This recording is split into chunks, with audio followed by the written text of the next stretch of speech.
peut-être tirer, faire du boucan et au final la rater. Allez, on retourne au chevaux. On va continuer et voir ce qui tombe à nouveau dessus.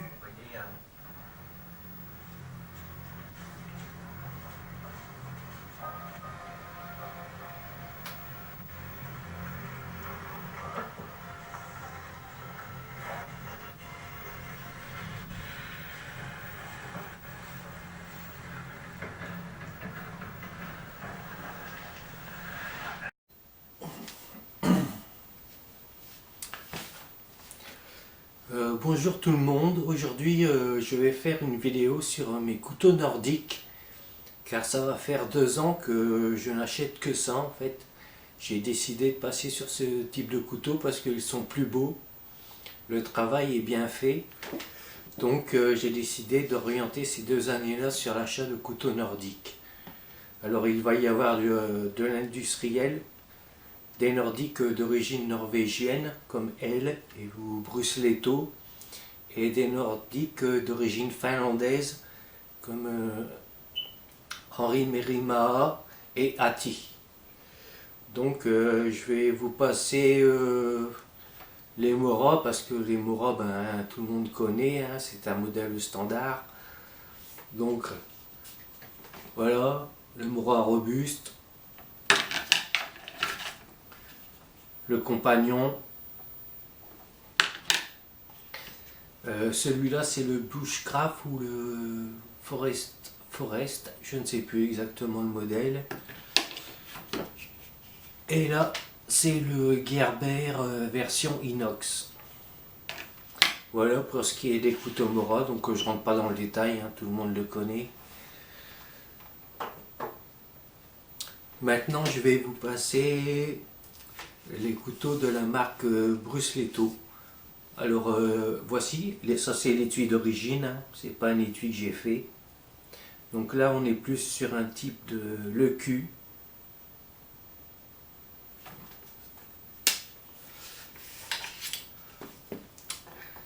Ce sont des lames en acier 440C. Voilà. Et le manche est en bouleau madré. Alors moi je suis très difficile au niveau des manches. Parce qu'il y a plein de marques, mais au niveau de l'esthétisme, toutes les marques ne me plaisent pas. Mais ça c'est juste une question de goût personnel. Après la qualité du couteau, c'est la même. À part au niveau de la soie, si c'est une soie collée ou une soie traversante. Sinon je pense qu'ils se valent tous. Donc là voici le deuxième, également de la marque Brusletto. On peut le considérer comme un LQ aussi parce que la lame fait 14 cm de long. Toujours en acier 440C. Voilà. Alors Brusletto, j'aime bien cette marque. J'ai découvert en regardant certaines vidéos. J'ai eu du mal à les trouver. Mais j'ai réussi à trouver ces deux modèles là et j'ai vu des vidéos de destruction, on peut appeler ça comme ça. Et en fait ça m'a convaincu de les acheter. C'est ce qui me c'est pas ce qui me rebute un peu sur les nordiques. C'est juste le fait que j'ai pas très confiance au niveau des soies. Donc c'est pour ça que j'en achetais pas beaucoup avant. Donc maintenant je vais vous présenter le L Jägermeister. Voilà, c'est le seul que j'étais la marque L. Peut-être que je verrai plus tard pour le Hudvar ou le Lapland. Je ne sais pas encore. Parce que ces couteaux-là, je ne vais pas m'en servir en fait. Là, je suis en plein déménagement, donc c'est pour ça que je vous souhaite également une bonne année, parce que je suis occupé avec les cartons puis les peintures, j'ai carrément oublié de faire une vidéo. Ces couteaux-là, je vais les servir quand j'aurai mon nouveau domicile. Je vais composer un tableau, et ce seront des modèles d'exposition et de décoration pour la maison. Donc voilà. Alors, ici, bon, alors l'étui n'est pas d'origine, c'est un étui que j'ai fabriqué. C'est un Harry Merimaha. C'est un lecu d'une longueur de 14,5 cm. Manche en bouleau madré. Une soie collée. Et le talon en bois de renne. Alors si vous voulez voir la fabrication, vous pouvez aller voir sur YouTube, on le voit travailler dans son petit atelier. Bon, c'est pas lui qui fabrique les lames, lui il fait juste l'assemblage du couteau, le manche et les étuis. Alors le fabricant des lames, je ne le connais pas. Je sais que pour la marque Ati, le fabricant est la marque Lori. Par contre, pour les Henri Merimaha, je n'ai pas réussi à trouver l'origine du fabricant de lames. Et ce sont forcément des lames au carbone. Et voici le petit Skinner, toujours du même fabricant. La même composition. Manche en bouleau madré et talon en bois de renne. Voilà. Une petite lame de 9 cm, je crois. Il est plus de type Skinner. Beau petit couteau que je trouve sympa. À tel point que j'ai demandé à mon ami forgeron de la forge malvesienne, Eric, de me faire une réplique au niveau de ce gabarit. Il ne veut pas rentrer. Voilà. Au niveau du gabarit de ce couteau, et donc il m'a réalisé ce nordique. Donc bon, voilà, l'étui c'est moi aussi qui l'ai fait. Là derrière, je ne sais pas si vous voyez, il y a un système pour mettre sur les passants molles. Et j'ai également fait une petite pochette avec un Fireteal Let My Fire. Et voici la réplique qu'il m'a faite avec mes demandes spécifiques. Une soie costaud, donc la soie fait plus des 3/4 du manche et c'est une soie plus large et elle est également rivetée. Pour ce qui est de l'émouture, c'est une émouture scandinave, mais il m'a fait un fil, donc elle est plus résistante. Ce couteau-là est fait pour être utilisé. Il ne sera pas exposé.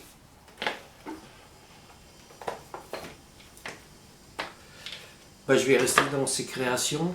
Alors ça c'est un petit nordique qu'il m'a offert pour mon anniversaire cette année. Voilà, un petit couteau de style nordique avec une émouture scandinave. Pareil, toujours un petit fil. Et sur le manche, vous pouvez voir des petites incrustations faites en ocre. Voilà. Alors l'étui est un peu disproportionné par rapport au couteau. Mais vu que c'était un cadeau, je voulais lui faire un étui un peu plus sympa, puis qui changeait un peu. Donc je me suis inspiré de ça. J'ai eu ça comme idée et j'ai réalisé cet étui. Voilà, pour ce qui est des créations de la forge malvesienne.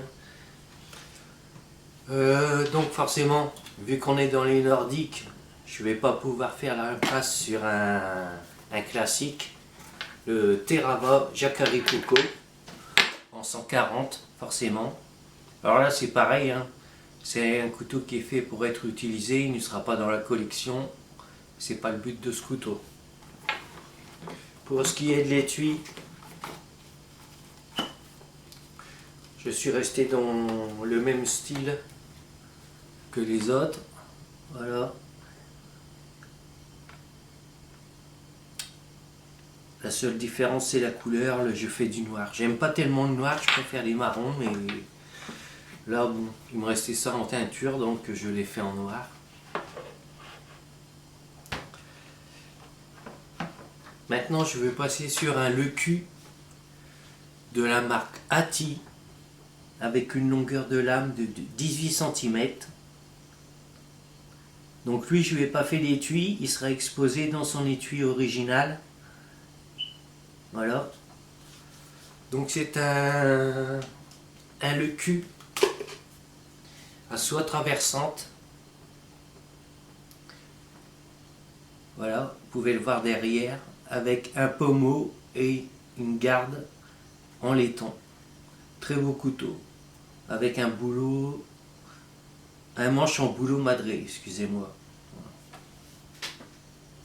Une longueur de lame de 18 cm.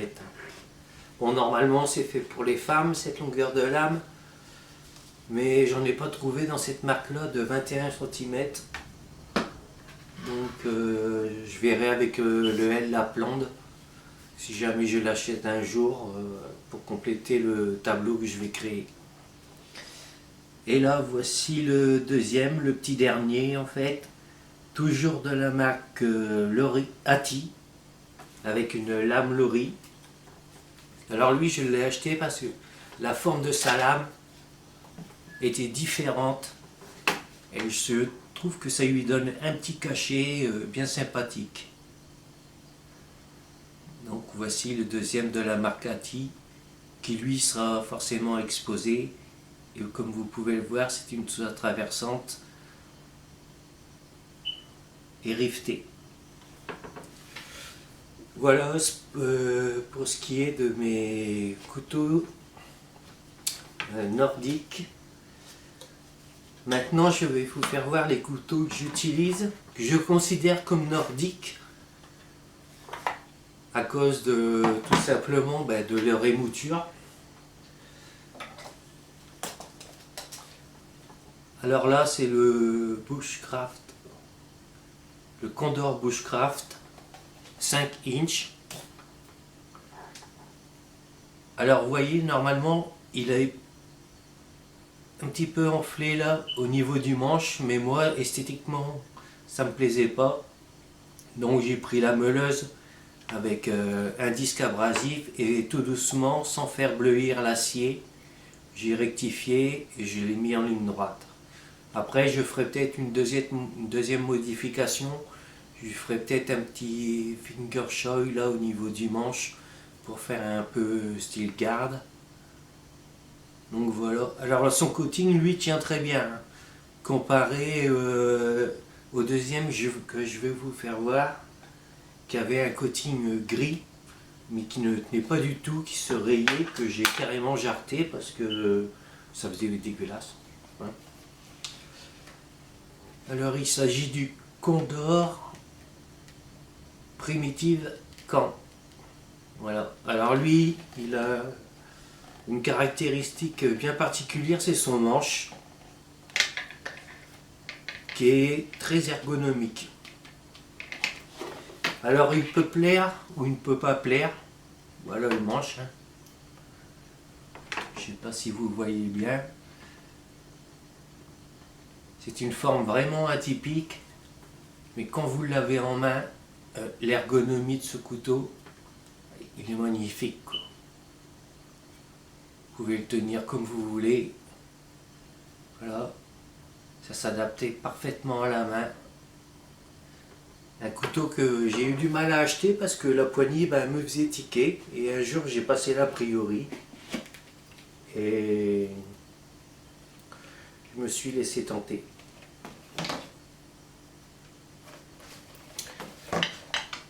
Et le dernier, alors ça c'est un ancien modèle de chez Marble que j'ai depuis 8 ou 9 ans. C'est un peu le style nordique, mais avec un tranchant convexe. Je ne sais pas si on peut le voir à la caméra.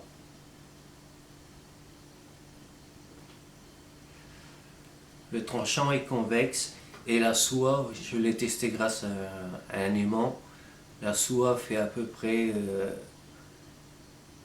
les 3/4 du manche. Voilà. Après, c'est une marque Marble. Ce n'est pas une très bonne marque, mais ce couteau-là avait un design qui me plaisait bien, et le fait qu'il ait un tranchant convexe, je me suis laissé tenter. Donc voilà pour ce qui est de mes couteaux nordiques.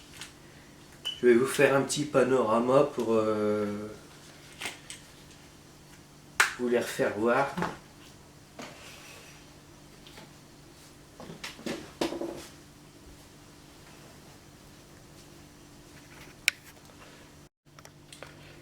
Donc là vous pouvez voir les Mora.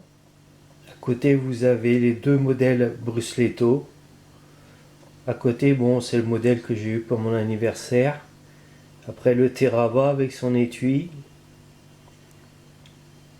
La réplique que j'ai fait faire fabriquer par mon ami de la forge malvesienne. Après vous avez le couteau LA avec un étui que je lui ai fait également car je n'aimais pas le style vraiment scandinave. À côté le Henri Marina, grand modèle en 14,5. À côté le petit modèle, le Skinner. Et pour terminer, vous avez les deux couteaux de la marque Ati. Voilà. Là, vous avez le Condor Bushcraft 5 inch. Et ici, le Condor Primitive Camp. Et voilà le Marble. Bon, ça fait une belle petite collection. À savoir que ceux que je vous ai cités seront vraiment exposés. Je composerai un tableau en bois naturel avec des accessoires et tout que j'exposerai. Donc ce sont vraiment des couteaux de collection et d'exposition, quoi. Ils ne serviront pas. Voilà. Ben, je vous laisse et je vous souhaite encore une bonne année et je vous dis ben, à bientôt.